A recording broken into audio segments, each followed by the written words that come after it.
Olá pessoal, damos início à segunda parte do módulo 2 do PROACAF. Bom, retomando o que nós já aprendemos, nós descobrimos algumas coisas.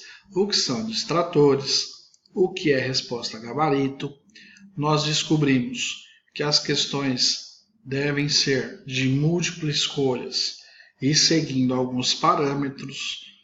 Nós descobrimos os 3 itens necessários e importantes quanto à construção das perguntas, e o mesmo é composto por um texto base, uma contextualização, uma situação-problema, afirmações ou até mesmo opções de escolha no caso de questões objetivas. Aqui eu tenho um exemplo do ENAD de 2015 e nós podemos ver claramente como esses itens são fragmentados. Acompanhe comigo. No início, nós temos que a análise do ponto de equilíbrio é uma introdução quanto a um problema, chamado de situação-problema. Nesse caso específico, aqui eu não vou ler, mas pode ficar a seu critério, nós temos que a nossa situação-problema envolve uma análise. Logo abaixo, nós temos uma fórmula, que é uma forma de ponto de equilíbrio, fornecendo esse recurso ao aluno, que é dado pela razão entre o custo fixo pela diferença do valor unitário pelo valor de venda de custo variável. Logo abaixo, nós temos um texto base e 4 opções de afirmações. Elas podem ser verdadeiras ou falsas, e as mesmas são expressas de forma em algarismos romanos. Para finalizar, nós temos o enunciado da pergunta, ou o comando. E é aqui que nós temos a construção das 5 opções de respostas.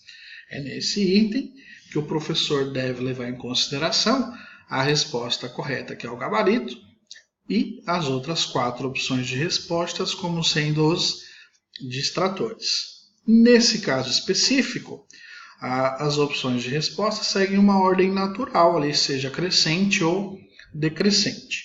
Então fica visível, mais uma vez, as estruturas da formação de construção de uma questão no formato ENAD. Jamais você deve ir direto ou começar a questão a partir do enunciado que seria o comando, tá? Senão nós não conseguimos atingir que o nosso aluno alcance competências e habilidades, seja específico ou de formação. Nesse próximo exemplo, nós temos um outro formato de questão e também é claramente visível onde nós temos no início, aqui também uma tabelinha criada pelo próprio enunciado, onde nós fornecemos informações de investimento entre mercado A e B, que nós podemos referenciar como sendo o nosso texto base, o enunciado da pergunta, que aqui é um pouquinho mais extenso, e 5 opções de respostas que são os nossos distratores e o nosso gabarito. Observa como é nítido como a questão é construída. Ela te fornece um texto, uma questão de análise aqui de uma tabelinha, e aí ela te fornece o enunciado que seria o comando para você poder resolver o problema. Isso acontece somente em questões objetivas? É claro que não.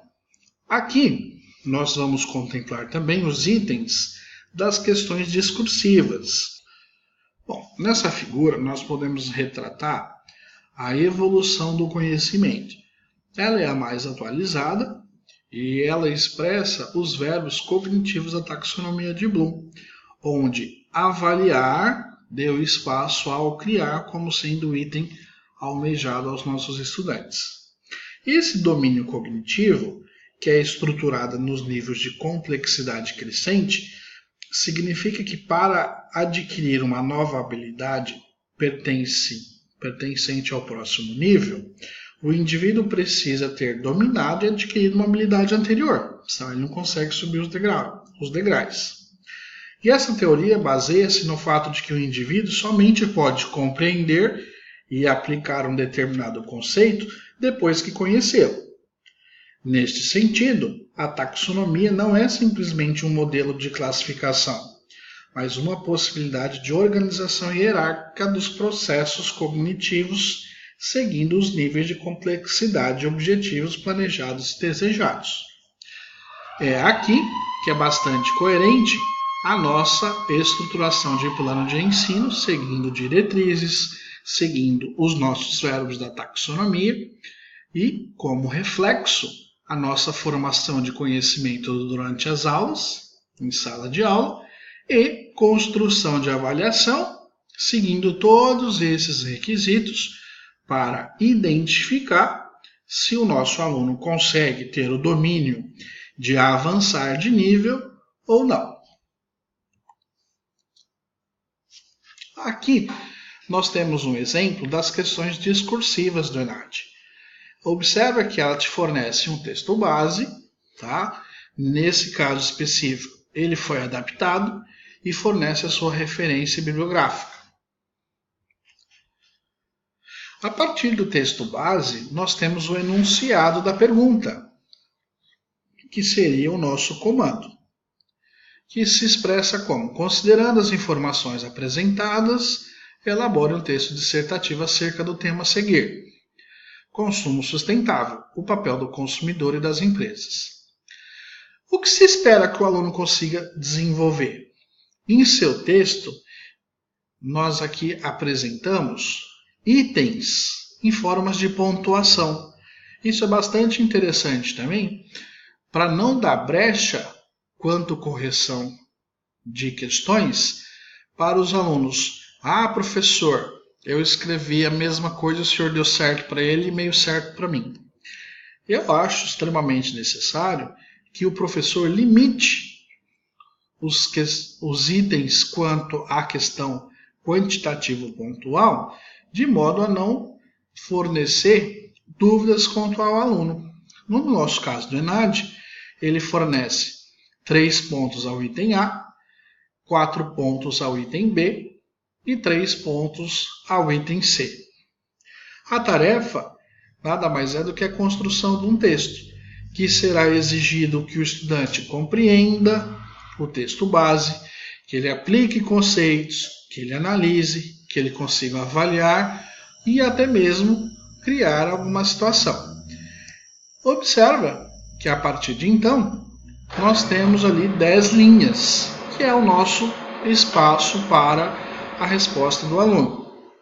No nosso caso, enquanto FAEM Comissão de Avaliação, nós temos a folha resposta chamada gabarito, onde a mesma possui as 10 opções de respostas objetivas, de A a E, e o restante, as outras 5 questões dissertativas, cada uma com o seu respectivo espaço.